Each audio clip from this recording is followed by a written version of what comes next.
one in a million. Million. One in a million.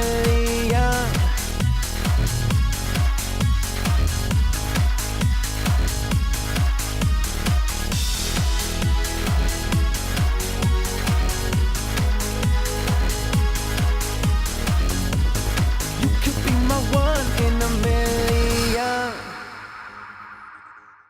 I'm off to a high fashion photo shoot with celebrity photographer Ash Gupta. He is a dear friend of mine, does all my selfies on Instagram of course, and has shot celebrities such as Ben Affleck, Jennifer Lawrence, and Preeti Zinta. Today, he has a special photo shoot with upcoming Hollywood actor Sid Mallya. Sid is known as a style icon around the world. Oh, and did I mention he has a British accent? We're hitting the streets of downtown LA to see Sid like you've never seen him before.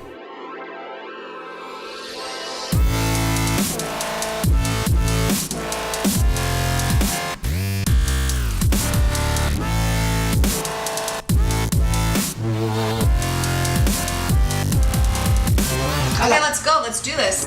Ready? Okay.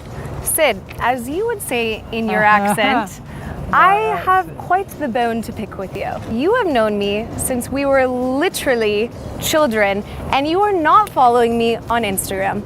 I'm actually really disappointed in you. I'm very disappointed. No, I think that you need to follow me on Instagram right now, and we need to sort this out before we even move on. Fine, because it's you. Okay, click. Okay, good. Done. No, I'm glad. You've been living in LA now for quite some time. Yeah. How are you liking it so far? Yeah, it's coming up to about 2 years since I've been here. I enjoy it. It's nice. I think the best part about it is the weather, right? Oh, of course. For some reason, the Americans, they love the British accent. Oh yeah, I'm sure you have numerous women come up to you every day admiring your accent. Yeah, amongst other things. But yeah, they do like the accent, so it's always. I can do the rest of this interview in a British accent. Oh really? Yeah, okay. I really can. No, I'm just kidding. We'll do it later. What is your daily routine like here? I spend a lot of time in the gym. It's for me, it's about obviously you've got to look good. Trying to be in this business, but also it's a good release. I do cook. I can cook. Do I do it on a daily basis? No, because Whole Foods does a very good job of doing it for me. Yeah, and a lot of the other times, I'm still taking acting class. I go to my studio. I can work out and perform on stage there, which is nice. And I love the fact that you're trying to break out in Hollywood. I think it's really great. But what type of actor do you see yourself becoming? Oh, it's funny that. I want to be someone who can be versatile and do a lot of different roles and not sort of be stereotyped into one specific genre, right. And be able to do a lot of different things. I've always said that. I've always sort of admired Tom Cruise's roles, just because I love the sort of stuff like Top Gun. I always saw myself as more as a dramatic actor. I last year did the ABC showcase, their talent showcase, which I was chosen in, and they gave me a comedic scene to do, and my managers from Untitled came and watched it, and after that they were like, you're going to do comedy and you'd be great at comedy. So I was happy to hear that, because they say that most actors, or every actor, should be able to do drama, but not everyone can do comedy. How do women do this every day? I can't stand it.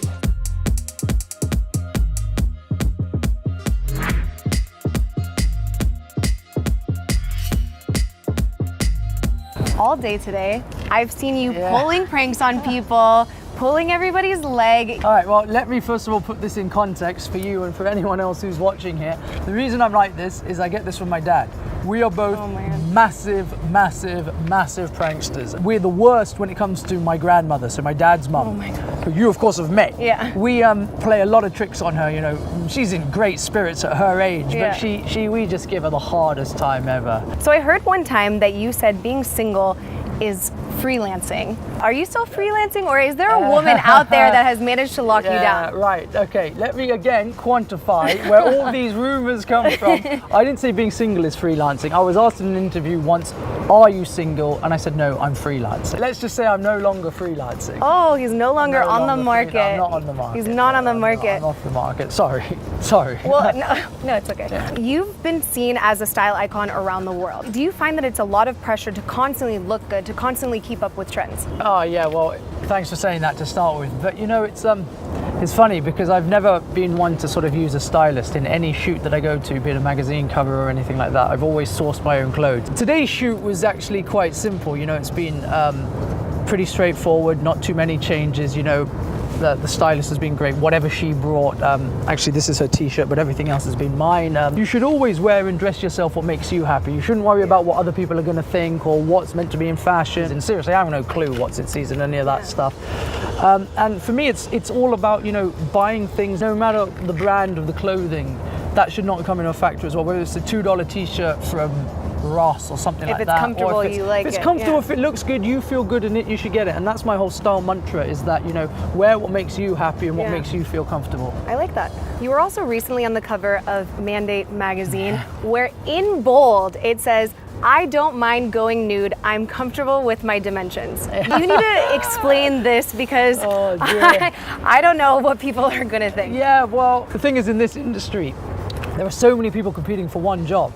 If you have any inhibitions, or you're going to say no to something like, no, I'm not comfortable doing this, or I'm not comfortable doing that, they're going to be like, thanks a lot, see ya, next in line, come in. It's all in the name of art at the end of the day, and you just got to be able to let go of any inhibitions you have and just go for it, because the line of people is endless waiting to take your job. Everyone in the public eye has a team of people around them telling them, don't say this, don't do this, but you seem to say whatever is on your mind. You seem to just be blatantly honest. First of all, let me start by saying, Esha, I didn't realize how popular you were, that you've got all these helicopters Oh, I circling know. your bus. You We're must the be here trying to take paparazzi. pictures of you. But anyway, I've always been someone to speak their mind and, you know, speak the truth. That's how I've been brought up. I'm also a firm believer that, you know, nowadays in life, nothing is really ours anymore, and we don't really own anything else. You know, whether it's your car, whether it's anything, everything is owned or it belongs to someone else. The only thing that you really own and that is yours are your own thoughts. Right. So if you let someone else dictate what you think and what you say, then you really don't have anything left that you can call your own, and you're actually an empty vessel and a waste of space. Yeah. I have my publicist in India, Divya. I wind her up a lot as well. I do a lot of things, and she God. was like, no, Sid, don't do this, please, don't do that, please, don't do this. I'm going to say what's on my mind. If I'm going to get a reaction out of people, even better. Exactly. Well, this leads me into my next question is, I heard that you might have been arrested once in the past. Are you going to hate me for bringing this up in London? I have to know the whole story. I had to ask you. All right, well, we're in London, and we were coming home at like 5 in the morning, and I was with an ex-girlfriend at the time. And we must have been a little bit loud, you know, as you are when you're drunk. We're just walking on the street trying to find a taxi. And out of like nowhere, like 5 policemen come running, and where have you two come from? What's going on? I was like, it was like a drug raid. I was like, seriously, what's going on here? They're like, where have you come from? I was like, we were in a club down the street. We got in a taxi. They dropped us off there. Now we're here. They're like, you've just raised your arm at a police officer, sir. That's attempted assault. Bang me down, handcuff me, and all this stuff goes on. Send the girl off. And I'm like, look, if you're going to waste my time, I'm going to waste your time. It's almost as if these guys, that is something you would say. A quota of people to arrest before they can go home for the night. Here, let's all sing a song together. I've got my phone in my pocket. Let's all get a picture. That was when the selfie was invented. No, I don't like it. We have to do another one. Ready, Esha? Are you happy? I'm happy.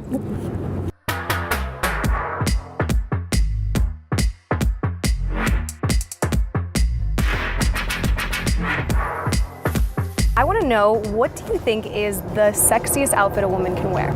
I've always said this, nothing looks more gorgeous than an Indian girl in traditional Indian attire. Really? I absolutely love That is not the answer I was traditional expecting Indian from you. clothing, saris, everything, just because of the vibrancy of the colours, and it's also elegant at the same time. Should I have worn that then? No, elegance is, no, you're fine dressed like Peter Pan. Oh, but perfect. you know, elegance is much, much more endearing than sexiness to me. Wow, good to know. Ladies, take notes.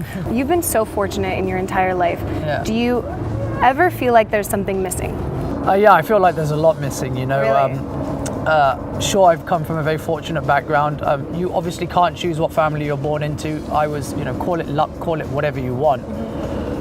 But everyone seems to think that when you've come from a family like I have, where you've had everything available to you, and, you know, financially and material wise, it's been great. Emotionally, it doesn't combat that, and obviously there's a lot missing from my life in that sense as well. I don't think anyone could probably say that their life is complete, and I'm no different to them in that respect either. Right. But, you know, you learn to play the cards you're dealt, and I've got on with my life. Yeah, and that's excellent. Now you're doing what you're passionate about, and you're really going for it, and that's something that I want to congratulate you on. Thank you. Where do you see yourself in the next 5 years? Well, hopefully still doing what I love to do. You know, I'll be here still in America. I'm acting, my career has taken off and it's moving in the right direction. Will I be the finished product in 5 years? Obviously not. Exactly, and you have so much more life to live, so you just have to keep going for it. Touch wood. Yeah, but no, I really wish you the best of luck, and I know you're going to do well, and I look forward to seeing you strive to the top.